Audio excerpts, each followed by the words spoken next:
What is good, ladies and gentlemen? So yeah, it's been a while since you've seen me in this format of a video, but basically today, guys, we're going to be taking a look at the Isle of Armor information that's dropped by websites like IGN and I think Nintendo Life and GameSpot. IGN in particular got to actually play the DLC, or rather got shown 30 minutes of gameplay from the Isle of Armor and shared this information with us, and I thought we'd go through a bunch of the tweets about this, and this is the reason I'm doing the video in this format, because it's going to take me too long to edit together a video because I've got to work on some other content for today as well. So I thought it'd be fun to just do an old school video in this format instead. So that's what we're doing. I'm gonna go through all this information, starting first with all the tweets about this sort of minor information, a bunch of the new screenshots, by the way, that we've been given, and then we're gonna go over to either PokeJungle if you want to, because PokeJungle has a nice summarized version of all the info, and we're also maybe gonna read instead the IGN version, which is the full-on, like, you know, written down review. So let's get started though. First things first, it's some of the screenshots. So of course, Joe Merrick tweeted out here, you know, that IGN basically, we saw 30 minutes of Pokemon Sword and Shield Isle of Armor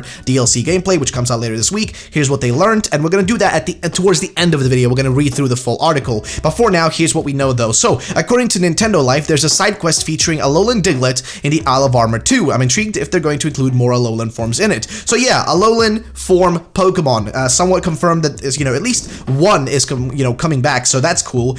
Basically confirms that, hey, we're going to see some older, you know, forms coming back from, like, you know, Generation 7.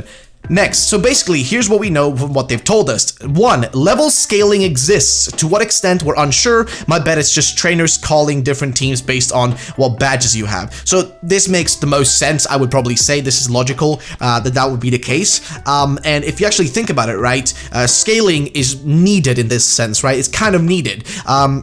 As he says, there's side quests throughout, so there's gonna be side quests to do. This is one of my favorite things. I love side quests. I'm a big fan of them, so I'm excited for this. Okay, personally, this is awesome. I love side quests, and I'm excited for that. Number 3, it's essentially what the wild area should have been.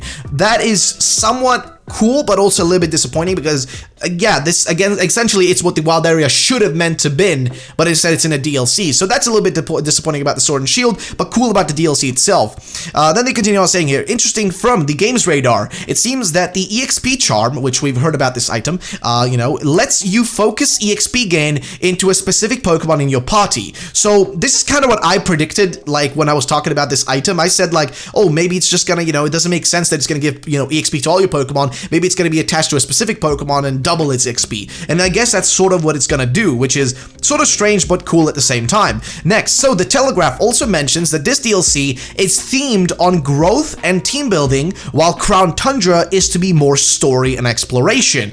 Bit of a given when you compare that they have been revealed, for example, you know, there's 0 Gigantamaxes in Crown Tundra, but 7 have been confirmed for the Isle of Armor, which I think the 7 are like the Urshifus, right? The 2 Urshifus, the 2 Gen 1 starters, or sorry, yeah, the 2 Gen 1 starters, so Venusaur, Bulbasaur, Venusaur, Blastoise, and then of course the 3, you know, Galar starters getting Gigantamax forms, so it makes sense. And then the final point here from Joe Merrick is, it does seem like there's 150 Diglett across the Isle of Armor. Guess it's time to get out your Zygarde cell function for use here. Rest assured, I'll try and have a completed list on the site by the weekend. So basically, we're gonna have like a sort of side quest to find 150 Diglett, which is, wow, that's gonna be pretty nuts, if I may say so myself. It's gonna be pretty crazy, but it's a cool side quest. I appreciate side quests at all times, so that's one of the ones that you have right there.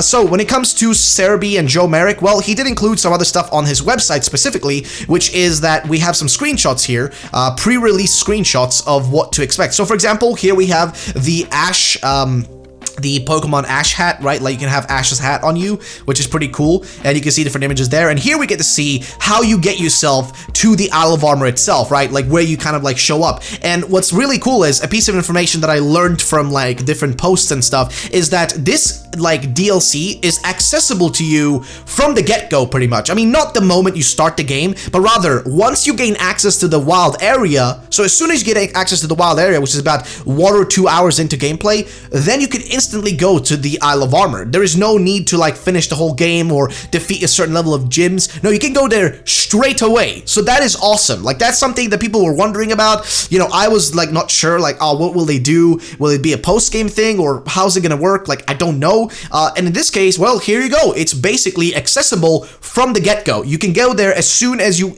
gain access to the wild area. You can go straight to the Isle of Armor if you have the DLC bought. So that's pretty cool. Next, we have a few things here. So you can actually see here in this gameplay what it looks like, right? You go from there, from like the you know, I'm not really sure what to refer it as, like the train station. You fly your way to the Isle of Armor, and you can see right there the map, and there you go. That's basically the extent of it. And what they say is the trip to the Isle of Armor on video and map.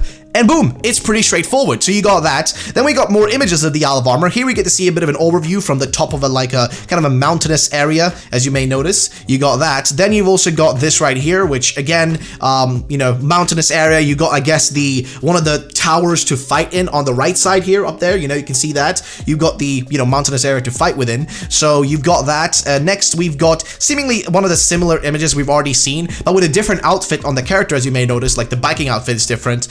As it's kind of like kind of black and green, and you get to see the character kind of driving around in the wild area here, and another image showing the different characters here, like different kind of NPCs running after a bunch of, I guess, like slowpokes? Yeah, like a bunch of slowpokes. They're just running after a bunch of slowpokes. It's kind of strange, but hey, it is what it is. You got that. Then you got a general view of the armor, Isle of Armor, like wild areas. This is a general overview. You can see like, you know, kind of like a valley type of area here with a bunch of like kind of a forest in that area. You got a bit of water here, like almost like a lake, you know, kind of mountainous within this area, kind of dead grass and stuff. So you've got that, pretty straightforward, not too crazy. Next, we also have a road bike. We'll have new colors in black and white. We don't get to really see it in this image, but well, now we know that's a thing as well, so that's something. Next, also here is something interesting. It's a little bit of a gameplay type of trailer thing. I'm gonna have to mute it for copyright reasons, but basically, here's what like more details are. The whole island is a wild area, so same thing kind of Joe Merrick mentioned. Yeah, basically the whole thing is a wild area, so that in itself is pretty crazy. It's basically what the wild area should have been, like this really diverse, cool place. The whole island can be investigated from the beginning, so you can basically go and explore the whole island from the beginning. You don't need to spend your time doing like this or that to gain access to the island. You can just go in straight ahead and just do whatever you want. Go search around. And some Pokemon come out in new ways, like tree branches. So the way Pokemon show up will be slightly different. And this trailer right here just shows us some stuff we've already seen. Like we got Emolga flying, but then here at the end, I'm not sure if we've seen this image before, but it actually shows us a Skarmory, as well as if we just replay this from the beginning and just pause at the right moment, it actually shows us like a Skarmory and a Lycanroc, and it's barely able to be noticed. There it is, right? So you got Skarmory and Lycanroc, and it's almost like a cave over here at the top of this mountain, or this hill, I guess. There's almost like a little cave you can enter. So yeah, Lycanroc, Skarmory. It does look like that grass is glitched out and is hovering, or maybe, no, that's actually his shadow, the shadow Skarmory. I thought it was a shadow of the grass. I'm like, that's a bit weird, but no, it's just the shadow of the Skarmory. So you know that now.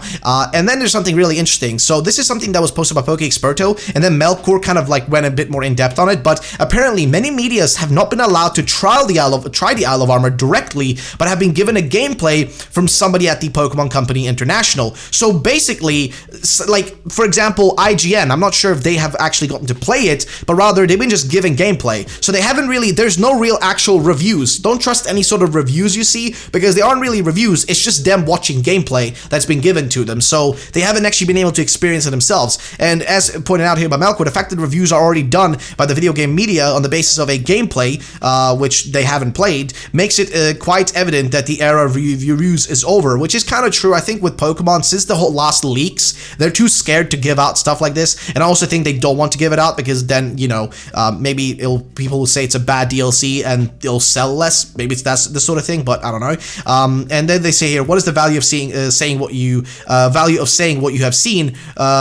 So, you know, yeah, it's kind of true, though. They're not really giving proper reviews, are they? And that's basically some of the general video, like, you know, image information. Next, though, is what we have from the IGN post here. So we got the IGN version, which is kind of a big post here to go through, or you have the kind of summarized version here from PokeJungle. So I'll read through the PokeJungle version first, for those who just want to finish off the video here and go do something else with your time. I'm going to read the, you know, the post here by PokeJungle, which is summarized and beautiful. You can check it out on your own if they add updates to it. But here's what they say, basically. Gaming website IGN has shared new details about the upcoming DLC for Pokemon Sword and Shield, the Isle of Armor. They were allowed to play through the first 30 minutes of the expansion and share their thoughts. Some of the revelations include, again, we don't really know if they actually got to play through it. It seems like they more or less just got footage of it, but again, I don't really know. But they continue saying here, trainers Pokemon and those found in the wild area scale with the team's level. So you can go there at any level. If you have maxed out Pokemon or low level Pokemon, it will all scale to what you are on. The island is basically a gigantic wild area, which is pretty cool. Environments are much more varied than the main game's wild area, so that's cool. The environment's going to be a bit more diverse. Then he says players have access to different tracks, which can customize their bicycle. So that's pretty interesting. Different tracks which can customize their bicycle. Interesting. I wonder how that's going to be like. And then they say the trials players must complete are similar to those found in Generation, I think that's 7, right? So 5, 6, 7. Yeah, so Generation 7. Similar to those you find in Generation 7. That's interesting, if I may say so myself, because I wouldn't mind doing some of the trials. It, you know, hey, it could be fun, you know. But yeah, that's basically the general gist of it. So that is the kind of summarized version. You can just leave now if that's all the info you wanted. But now I'm going to read through the actual giant post here, you know, when it comes to this. So we're going to skip the first part here because it's mostly just them describing what they've been doing. We've been treated to more than 30 minutes of uninterrupted gameplay from the beginning of the Isle of Armor DLC Sword and Shield. So they don't explicitly say they got to play it, but rather that they got to experience it somewhat more. Like, you know, they were treated to 30 minutes of uninterrupted gameplay. So again, they could have played it, they could have not, I don't really know, but here's what they say there. There are two specific things that I want to point out from my hands-off demo. So yeah, they didn't get to play it. First, I noticed that Pokemon the first trainers battle were around level 60, the same as the highest level Pokemon in the trainers party. Nintendo's Demetrius Boggs told me that the new Pokemon expansion pass area trainers and wild Pokemon scale with your own Pokemon's levels. So scaling is 100% confirmed. Not only that, but there's areas can be accessed as soon as you reach the wild area of Pokemon Sword and Shield, just a few hours into the game. So whether you've just started or already completed every post-game activity and have full party of level 100 Pokemon, both parts of the expansion pass, the Isle of Armor and Crown Tundra will match your Pokemon's levels. So that is perfect, if I may say so myself. And they have a bunch of images here. I think it's mostly just old images we've seen.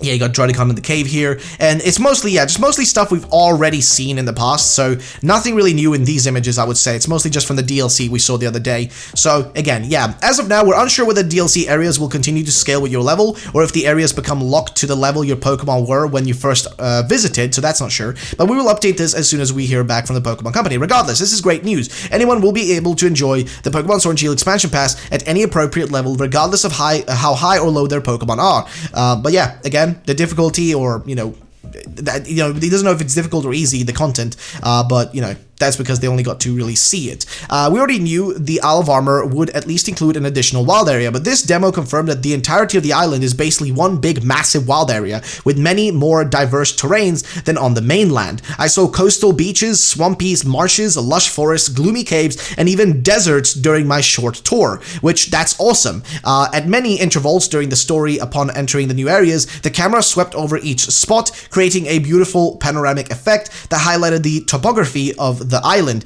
It also seems as though all these different areas can be explored as soon as you get to the island without needing to progress the story, which leaves the pacing in the player's hands, which sounds cool. Overall, each of the micro areas seem to be a little bit more full with the environmental touches like logs or trees than the mainland wild area was, so they've clearly put more time into it. Also saw Pokemon interact with each other, with the surroundings, in ways I hadn't seen before. For example, I saw a Pokemon on a tree branch in the forest, though Nintendo couldn't confirm how we could interact with this Pokemon. I assume it could be lured down from the tree by whistling at it, like you would lure flying Pokemon down from the sky in the base Pokemon Sword and Shield. I also saw a huge, and I mean massive, Wailord in the water from the beach. I'm not sure whether this was a 2-scale representation of an overworld Pokemon, or if it was just part of the story or had some other purpose. Most likely it was just a wild Pokemon in the overworld. I know that's not that surprising, but seeing a giant Pokemon in the water brought me joy in the moment. That's pretty cool.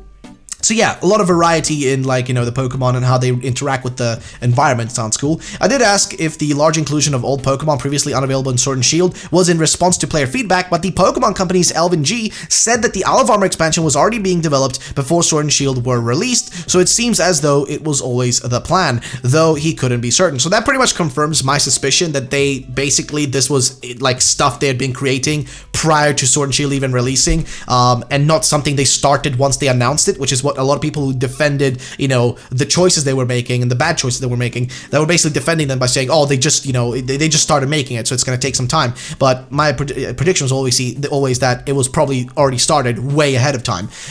So yeah, either way, of course, there will be more to the demo than just a tour of the island and its myriad of Pokemon. I also got to see the first 30 minutes of the story, which includes introduction to Clara in Sword and Avery in Shield, Mustard, a legendary Pokemon trainer who once trained Leon, as will now train you, and other NPCs that call the Master Dojo on the Isle of Armor their home. Because this demo was for Pokemon Sword, the Poison-type Trogon trainer and our rival for this expansion, Clara, greeted us upon arrival. She quickly outed herself as a self-interested mean girl type, but her antics were nevertheless amusing. After defeating her in a battle, she instructs you to not approach the dojo. However, this is of course where you must go to progress the story. Once inside the dojo, after a quick battle, you are presented with a choice and introduction of a move tutor that will accept Armorite ore as payment. Then Mustard explains that the dojo's apprentices must complete 3 trials in order to earn the dojo's sacred armor. That sounds pretty cool. Once one of the challenges involves collecting max mushrooms, which are used to create a previously revealed max soup, which unlocks the ability for a Pokemon to Gigantamax. Though I only saw a single different trial, one I can't reveal just yet, it reminded me of the mini-games you might encounter as part of Pokemon Sun and Moon's Island Challenge. Expect perhaps less involved, so not going to be as large as those. It's worth mentioning that I saw a mysterious Pokemon looking over at the main character from the top of the dojo. Because of the previous promotional arts, we know that that's his Kubfu. Pokemon is an integral part of the story of the Isle of Armor DLC, and its evolution is dependent on which the Towers of Two Fists you choose to face. We already know this stuff. I saw one of the pagoda-like towers on the coast of the island, but that's as much of the story that I saw and can reveal right now. Oh, except the customizable bikes. I didn't see the menus for this, and Nintendo and the Pokemon Company couldn't give me any additional information, but I saw 2 different bikes with different trials, similar to those trials you unlock, trails you unlock for your cars in Rocket League. I love exploring the wild area and catching a wide variety of new Pokemon Sword and Shield, in fact, is one of my favorite new features. So, yeah, that's basically it. There is really not much else. So we read through most of the info. I know this video ended up being a bit too long, or a bit longer than I expected it to be, but I want to thank you guys for watching this. If you did enjoy it, then of course, drop a like down below for more videos, and I'll have a different video later today. It's going to show up on the screen here probably, but I'm going to be doing like my team for Pokemon Isle of Armor. If you want to see that video, let's get this video to 800 likes really fast so you can see that video posted later today. So thank you so much for watching. Have a great day, and bye bye, ladies and gentlemen.